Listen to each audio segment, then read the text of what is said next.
Hello guys! Welcome sa aking Walang Kwentang channel. So nandito na naman tayo para sa panibagong class review. Class review ito guys ng STR-MG. Kasi marami nagre-request ng STR-MG, no, na nakalaban kasi natin si Bunhab na isang STR Magic Gladiator at napakalakas niya guys. Medyo mabagal kasi ang internet ko dito, no. Kung mapapansin nyo talagang medyo delay yung ating paglalaro. Dito kasi ako sa taas, so yung internet namin nasa baba. So yung wifi natin hindi masyadong abot dito sa taas ng bahay. So anyway, makikita nyo dito si Bunhab, yung kanyang fluorite muna. Mix yung fluorite niya kasi hindi siya masyadong nag-focus dito. Parang kung ano lang yung available na fluorite niya, yun lang ginamit niya. Pero maganda rin yung kanyang ginawa, no, dahil kahit ako kung okay sa akin tong yung water na yan, yung HP, kasi kapag naka full option ka, lalo na kapag naka T30 na tayo, usually full option natin yung gamit natin, lalo na pag nag T14 na. Bakit? Kasi napakabagal magpa-level. So dahil doon, full option natin yung ating set. Kung mapapansin nyo, kapag full option tayo, yung 4% ng HP sa atin madadagdag. So, nakalima tayong gears. So, 4 times 5 equals 20. Ibig sabihin, 20% yung madadagdag sa ating HP. So, pag kinuha natin yung fluorite, yung level 8 niyan, 800 plus, diba? Yung ating buhay. Level 8, nadagdag. Syempre, kapag pinalevel mo pa yan ng mas mataas, mas mataas yung bigay ng buhay sa atin. Kasi hindi mo naman mamamax lahat ng fluorite agad-agad So, maganda yung ginawa niya. Gagawin din natin yan guys kasi marami tayong slot na medyo mababa pa yung ating fluorite. Pagsasama-samahin na natin yun, i-level up na natin yung ating mga fluorites para magamit natin yung ating water fluorite. So sisimulan natin guys doon sa ating sa ating stat, sa ating STR-MG.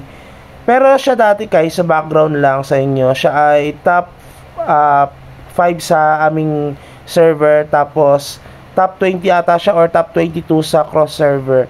Medyo bumaba ang kanyang top kasi medyo parang nabisi ata ito sa second family niya. So ayun, kaya nagbababawi siya sa kanyang first family. Kahit ganun guys, no, biruin mo, hindi tayo manalo sa kanya. Ano kayang build niya sa character niya? Nung tayo ay Energy Wizard, hindi natin siya kaya. Tapos nung nag-Wizard naman tayo, hindi pa rin natin siya kaya. So ano kaya yung kanyang technique? Ano kaya yung kanyang build na character? So tignan na natin dito sa kanyang stats. Biruin mo, level 570 na siya. Ang kanyang stats sa STR ay 2,300 plus. Tapos yung AG niya 1,674 lang. Pero makikita mo naman ang lakas ng damage nung character niya sa atin. At mabilis din siya magpa-level guys. Hindi siya naiiwan sa aming server. Although naunahan na natin siya, siguro dahil madalas siya nag-AFK, at the same time, syempre sabi ko nga, di ba, nagbabawi siya sa second family niya. Siguro kapag narinig niya ito sinasabi ko, magagalit siya sa atin. Na piniem natin siya guys, kasi tayo ay magka-guild na.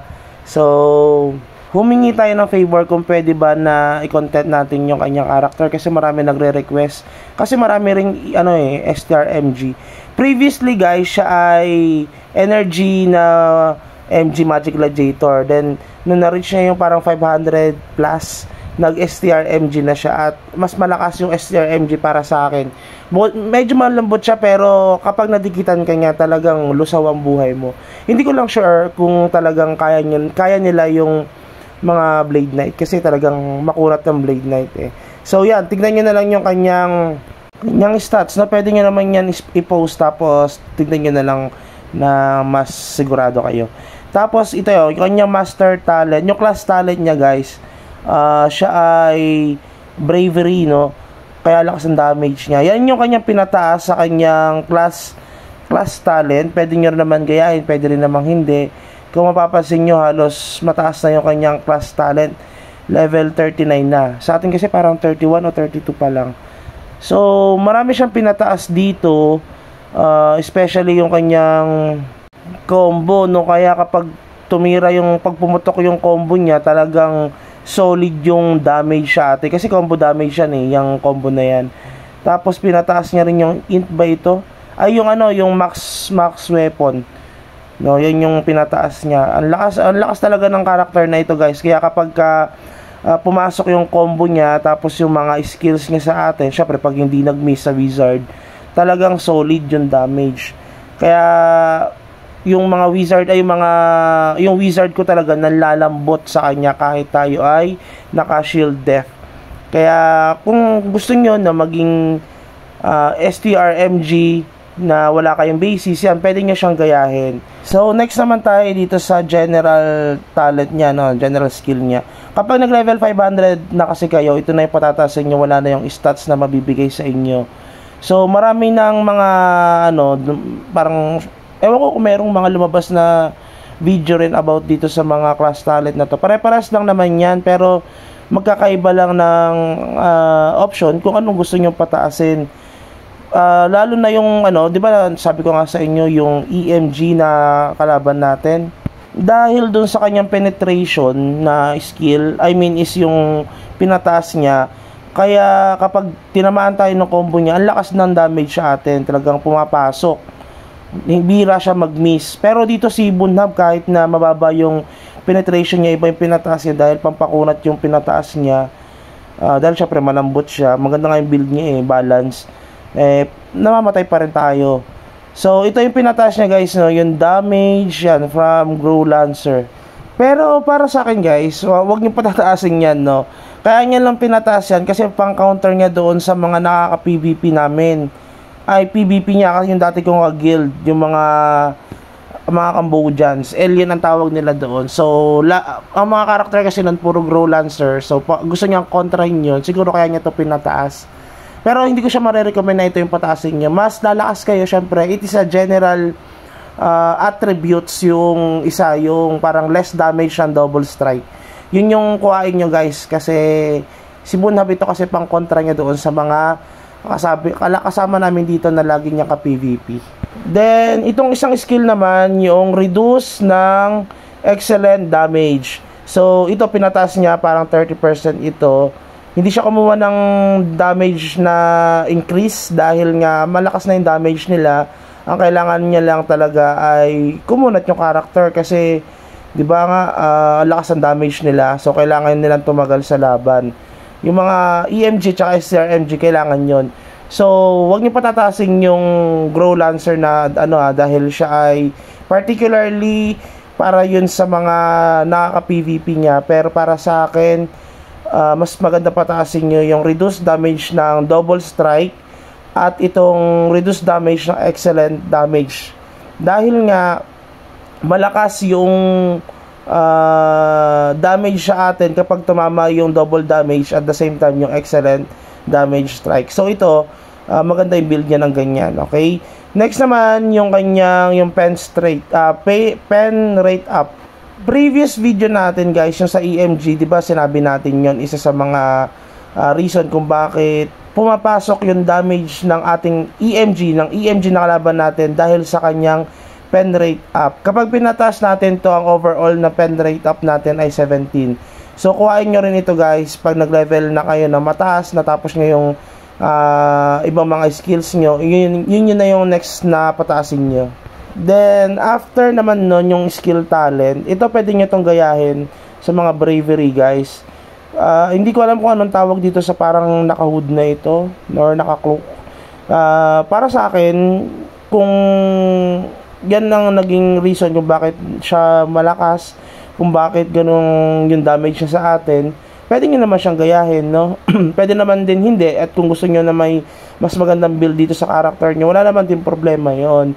Pwede kayo mag-comment sa ating comment section sa baba para ma-enlighten din kaming mga mga players, no, dahil nga hindi pa ako ganoon karunong dito sa mga EMG nito. May EMG tayo kaso level 300 plus pa lang ata, no, yung ating spy.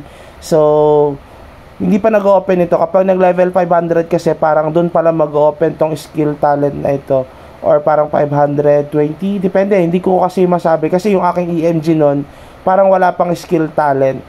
So nasa inyo, guys, kung gusto nyo gayahin Pwede rin naman kayong mag-comment sa baba kung ano ba ang magandang build dito sa EMG, kasi EMG and STRMG, kasi parang nakikita ko siya na magandang maging character ito. Para kasing ano guys, no, nung naglalaro ko ng MU Monarch nung bago-bago pa lang ako, parang nalalakasan ako sa EMG talaga.